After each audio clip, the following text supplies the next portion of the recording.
ప్రభువైన యేసుక్రీస్తు నామంలో అందరికీ హృదయపూర్వక వందనములండి. యెషయా గ్రంథము 65వ అధ్యాయము.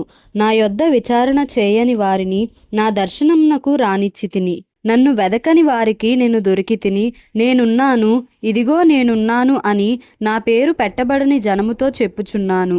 తమ ఆలోచనలను అనుసరించి చెడు మార్గమును నడుచుకొనుచు లోబడనొల్లని ప్రజల వైపు దినమంతయు నా చేతులు చాపుచున్నాను. వారు తోటలలో బల్యర్పణంను అర్పించుచు ఇటికల మీద ధూపము వేయుదురు. నా భయము లేక నాకు నిత్యము కోపము కలుగజేయుచున్నారు. వారు సమాధులలో కూర్చుండుచు రహస్య స్థలములలో ప్రవేశించుచు పంది మాంసము తినుచుందురు. అసహ్య పాకములు వారి పాత్రలలో ఉన్నవి. వారు మా దాపునకు రావద్దు, ఎడముగా ఉండుము, నీకంటే మేము పరిశుద్ధులమని చెప్పుదురు. వీరు నా నాసికా రంధ్రములకు పొగవలెను, దినమంతయు మండుచుండు అగ్నివలెను ఉన్నారు. యెహోవా ఇలాగు సెలవిచ్చుచున్నాడు, నా ఎదుట గ్రంథములో అది వ్రాయబడి ఉన్నది. ప్రతికారము చేయక నేను మౌనముగా నుండను. నిశ్చయముగా వారు అనుభవించునట్లు నేను వారికి ప్రతికారము చేసెదను. నిశ్చయముగా మీ దోషములను బట్టియు మీ పితరుల దోషములను బట్టియు అనగా పర్వతముల మీద ఈ జనులు ధూపము వేసిన దానిని బట్టియు కొండల మీద నన్ను దూషించిన దానిని బట్టియు మొట్టమొదట వారి ఒడిలోనే వారికి ప్రతీకారము కొలిచిపోయుదును. యెహోవా ఇలాగు సెలవిచ్చుచున్నాడు, ద్రాక్ష గెలలో క్రొత్త రసము కనబడునప్పుడు జనులు ఇది దీవెనకరమైనది, దాని కొట్టివేయకుము అని చెప్పుదురు గదా. నా సేవకులనందరినీ నేను నశింపజేయకుండునట్లు వారిని బట్టి నేను అలాగే చేసెదను. యాకోబు నుండి సంతానమును యూదా నుండి నా పర్వతములను స్వాధీనపరచుకొను వారిని పుట్టించెదను. నేను ఏర్పరచుకొనిన వారు దాన్ని స్వతంత్రించుకొందురు. నా సేవకులు అక్కడ నివసించెదరు. నన్ను గూర్చి విచారణ చేసిన నా ప్రజల నిమిత్తము షారోను గొర్రెల మేత భూమి అగును. ఆకోరు లోయ పశువులు పరుండు స్థలముగా ఉండును. యెహోవాను విసర్జించి నా పరిశుద్ధ పర్వతమును మరచి గాదునకు బల్లను సిద్ధపరచువారులారా, అదృష్టదేవికి పానీయార్పణము నర్పించువారలారా, నేను పిలువగా మీరు ఉత్తరమియ్యలేదు, నేను మాటలాడగా మీరు ఆలకింపక నా దృష్టికి చెడ్డదైన దాని చేసితిరి. నాకిష్టము కాని దాని కోరితిరి. నేను ఖడ్గమును మీకు అదృష్టముగా నియమించుదును. మీరందరూ వదకు లోనగుదురు. కావున ప్రభువగు యెహోవా ఇలాగు సెలవిచ్చుచున్నాడు, ఆలకించుడి. నా సేవకులు భోజనము చేయుదురు గాని మీరు ఆకలి గొనెదరు. నా సేవకులు పానము చేసెదరు గాని మీరు దప్పిగొనెదరు. నా సేవకులు సంతోషించెదరు గాని మీరు సిగ్గుపడెదరు. నా సేవకులు హృదయానందము చేత కేకలు వేసెదరు గాని మీరు చింతాక్రాంతులై ఏడ్చెదరు, మనోదుఃఖము చేత ప్రలాపించెదరు. నేనేర్పరచుకొనిన వారికి మీ పేరు శాపవచనముగా చేసి పోయెదరు. ప్రభువగు యెహోవా నిన్ను హతము చేయును. ఆయన తన సేవకులకు వేరొక పేరు పెట్టును. దేశములో తనకు ఆశీర్వాదము కలుగవలెనని కోరువాడు నమ్మదగిన దేవుడు తన్ను ఆశీర్వదింపవలెనని కోరుకొనును. దేశములో ప్రమాణము చేయువాడు నమ్మదగిన దేవుని తోడని ప్రమాణము చేయును. పూర్వము కలిగిన బాధలు నా దృష్టికి మరువబడును, అవి నా దృష్టికి మరుగవును. ఇదిగో నేను క్రొత్త ఆకాశమును క్రొత్త భూమిని సృజించుచున్నాను. మునుపటివి మరువబడును, జ్ఞాపకమునకు రావు. నేను సృజించుచున్న దాని గూర్చి మీరు ఎల్లప్పుడూ హర్షించి ఆనందించుడి. నిశ్చయముగా నేను యెరూషలేమును ఆనందకరమైన స్థలముగాను ఆమె ప్రజలను హర్షించు వారిని గాను సృజించుచున్నాను. నేను యెరూషలేమును గూర్చి ఆనందించెదను, నా జనులను గూర్చి హర్షించెదను. రోదన ధ్వనియు విలాప ధ్వనియు దానిలో ఇకను వినబడవు. అక్కడ ఇకను కొద్ది దినములే బ్రతుకు శిశువులుండరు, కాలము నిండని ముసలివారుండరు. బాలురు 100 సంవత్సరముల వయస్సు గలవారై చనిపోవుదురు. పాపాత్ముడై శాపగ్రస్తుడగువాడు సహితము 100 సంవత్సరములు బ్రతుకును. జనులు ఇండ్లు కట్టుకొని వాటిలో కాపురముందురు, ద్రాక్ష తోటలు నాటించుకొని వాటి ఫలములను అనుభవింతురు. వారు కట్టుకొన్న ఇండ్లలో వేరొకరు కాపురముండరు, వారు నాటుకొన్న వాటిని వేరొకరు అనుభవింపరు. నా జనుల ఆయుష్యము వృక్షాయుష్యమంత యగును. నేను ఏర్పరచుకొనిన వారు తాము చేసుకొనిన దాని ఫలమును పూర్తిగా అనుభవింతురు. వారు వృధాగా ప్రయాసపడరు. ఆకస్మికముగా కలుగు అపాయము నొందుటకై పిల్లలను కనరు. వారు యెహోవా చేత ఆశీర్వదింపబడిన వారగుదురు. వారి సంతానపు వారు వారి యొద్దనే యుందురు. వారి కీలాగున జరుగును. వారు వేడుకొనక మునుపు నేను ఉత్తరమిచ్చెదను. వారు మనవి చేయుచుండగా నేను ఆలకించెదను. తోడేళ్లును గొర్రె పిల్లలను కలిసి మేయును. సింహము ఎద్దువలే గడ్డి తినును. సర్పమునకు మన్ను ఆహారమగును. నా పరిశుద్ధ పర్వతములో అవి హాని అయినను నాశనమైనను చేయకుండును అని యెహోవా సెలవిచ్చుచున్నాడు. యెషయా గ్రంథము 66వ అధ్యాయము. యెహోవా ఇలాగు ఆజ్ఞ ఇచ్చుచున్నాడు. ఆకాశము నా సింహాసనము, భూమి నా పాదపీఠము. మీరు నా నిమిత్తము కట్టనుద్దేశించు ఇల్లు ఏపాటిది? నాకు విశ్రమ స్థానముగా మీరు కట్టనుద్దేశించున్నది ఏపాటిది? అవన్నీయు నా హస్తకృత్యములు, అవి నా వలన కలిగినవని యెహోవా సెలవిచ్చుచున్నాడు. ఎవడు దీనుడై నలిగిన హృదయము గలవాడై నా మాట విని వణకుచుండునో వానినే నేను దృష్టించుచున్నాను. ఎద్దును వధించువాడు నరుని చంపువాని వంటివాడే. గొర్రెపిల్లను బలిగా అర్పించువాడు కుక్క మెడను విరుచువాని వంటివాడే. నైవేద్యము చేయువాడు పంది రక్తము అర్పించువాని వంటివాడే. ధూపము వేయువాడు బొమ్మను స్తుతించువాని వంటివాడే. వారు తమకిష్టమైనట్లుగా త్రోవలను ఏర్పరచుకొనిరి. వారి అసహ్యమైన పనులు తమకే ఇష్టముగానున్నవి. నేను పిలిచినప్పుడు ఉత్తరమిచ్చువాడొకడునూ లేకపోయెను. నేను మాటలాడినప్పుడు వినువాడొకడునూ లేకపోయెను. నా దృష్టికి చెడ్డదైన దాని చేసిరి, నాకిష్టము కాని దాని కోరుకొనిరి. కావున నేనును వారిని మోసములో ముంచుదును. వారు భయపడు వాటిని వారి మీదికి రప్పించదను. యెహోవా వాక్యమునకు భయపడు వారలారా, ఆయన మాట వినుడి. మిమ్మును ద్వేషించుచు నా నామమును బట్టి మిమ్మును త్రోసివేయు మీ స్వజనులు మీ సంతోషము మాకు కనబడునట్లు యెహోవా మహిమనొందును గాక అని చెప్పుదురు. వారే సిగ్గునొందుదురు. ఆలకించుడి, పట్టణములో అల్లరిధ్వని పుట్టుచున్నది. దేవాలయము నుండి శబ్దము వినబడుచున్నది. తన శత్రువులకు ప్రతీకారము చేయుచుండు యెహోవా శబ్దము వినబడుచున్నది. ప్రసవ వేదన పడక మునుపు ఆమె పిల్లను కనినది.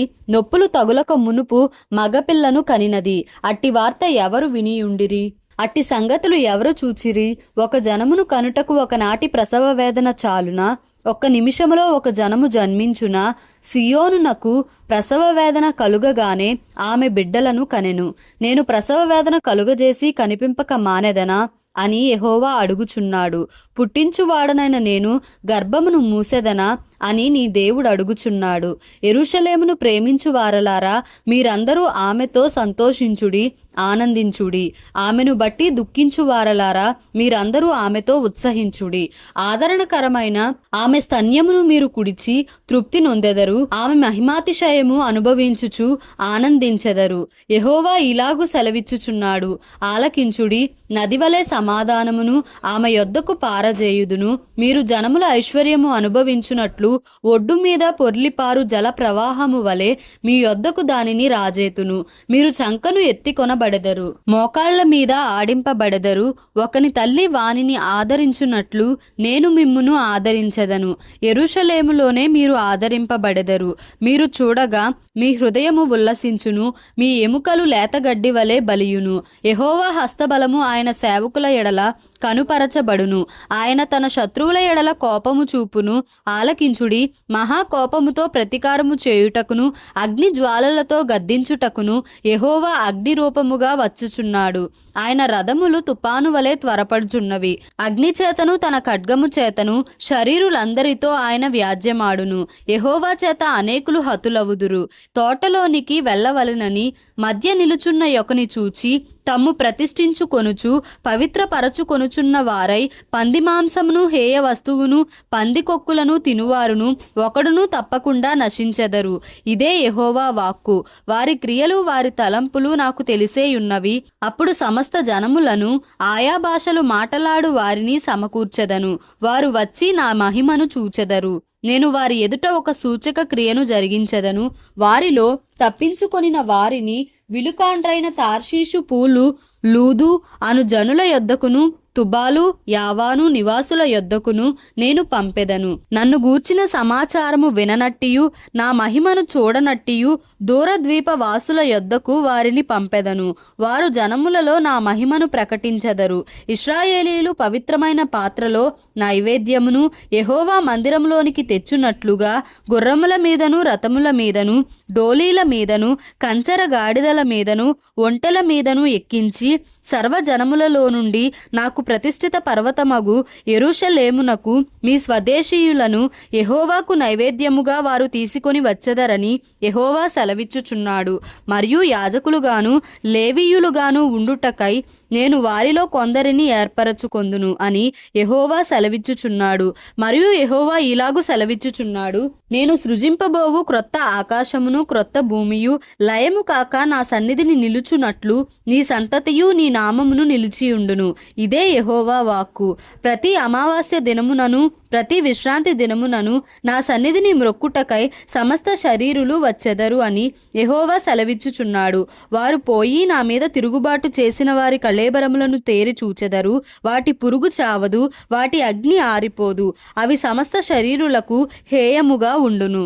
ఇర్మియా గ్రంథము 1వ అధ్యాయము. బెన్యామీను దేశమందలి అనాతోతులో కాపురం ఉన్న యాజకులలో ఒకడై హిల్కియా కుమారుడైన ఇర్మియా వాక్యములు. ఆమోను కుమారుడైన యోషియా యూదాకు రాజయ్యుండగా అతని ఏలుబడి 13వ సంవత్సరమున యెహోవా వాక్కు ఇర్మియాకు ప్రత్యక్షమాయెను.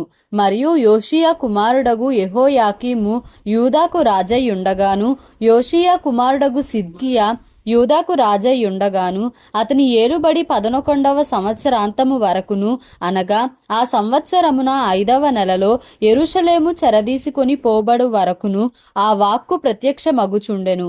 యెహోవా వాక్కు నాకు ప్రత్యక్షమై ఈలాగు సెలవిచ్చెను, గర్భములో నేను నిన్ను రూపింపక మునుపే నిన్నెరిగి తిని, నీవు గర్భము నుండి బయలుపడక మునుపే నేను నిన్ను ప్రతిష్ఠించి తిని, జనములకు ప్రవక్తగా నిన్ను నియమించి తిని. అందుకు అయ్యో ప్రభువగు యెహోవా, చిత్తగించుము, నేను బాలుడనే మాటలాడుటకు నాకు శక్తి చాలదని నేననగా యెహోవా నాకీలాగు సెలవిచ్చెను, నేను బాలుడననవద్దు, నేను నిన్ను పంపు వారందరి యొద్దకు నీవు పోవలెను, నీకాజ్ఞాపించిన సంగతులన్నీయూ చెప్పవలెను, వారికి భయపడకుము, నిన్ను విడిపించుటకు నేను నీకు తోడైయున్నాను. ఇదే యెహోవా వాక్కు. అప్పుడు యెహోవా చేయి చాపి నా నోరు ముట్టి ఈలాగు సెలవిచ్చెను, ఇదిగో నేను నీ నోట నా మాటలు ఉంచియున్నాను.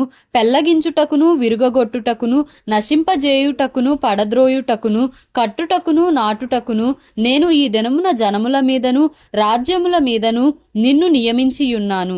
మరియు యెహోవా వాక్కు నాకు ప్రత్యక్షమై, ఇర్మియా, నీకేమి కనబడుచున్నదని సెలవిచ్చెను.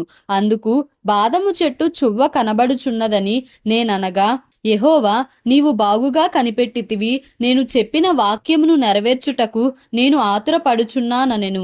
2వ మారు యెహోవా వాక్కు నాకు ప్రత్యక్షమై, నీకేమి కనబడుచున్నదని సెలవీయగా నేను, మసలుచున్న బాణ నాకు కనబడుచున్నది, దాని ముఖము ఉత్తర దిక్కునకు తిరిగియున్నదంటిని. అందుకు యెహోవా ఇలాగు సెలవిచ్చెను, ఉత్తర దిక్కు నుండి కీడు బయలుదేరి ఈ దేశ నివాసులందరి మీదికి వచ్చును. ఇదిగో నేను ఉత్తర దిక్కునున్న రాజ్యముల సర్వ వంశస్థులను పిలిచెదను. వారు వచ్చి ప్రతివాడును యెరూషలేము గుమ్మములలోను యెరూషలేము చుట్టూనున్న ప్రాకారములన్నిటికీ ఎదురుగాను యూదా పట్టణములన్నిటికీ ఎదురుగాను తమ సింహాసనములను స్థాపింతురు. అప్పుడు యెరూషలేము వారు నన్ను విడిచి అన్య దేవతలకు దూపము వేసి తమ చేతులు రూపించిన వాటికి నమస్కరించుటయను తమ చెడుతనమంతటిని బట్టి నేను వారిని గూర్చిన నా తీర్పులు ప్రకటింతును. కాబట్టి నీవు నడుము కట్టుకొని నిలువబడి నేను నీకు ఆజ్ఞాపించినదంతయు వారికి ప్రకటన చేయుము. భయపడకుము, లేదా నేను వారి ఎదుట నీకు భయము పుట్టింతును. యూదారాజుల యొద్దకు గాని ప్రధానుల యొద్దకు గాని యాజకుల యొద్దకు గాని దేశ నివాసుల యొద్దకు గాని ఈ దేశమంతటిలో నీవెక్కడికి పోయినను ప్రాకారము గల పట్టణముగాను ఇనుప స్తంభముగాను ఇత్తడి గోడలుగాను నీవుండునట్లు ఈ దినమున నిన్ను నియమించియున్నాను.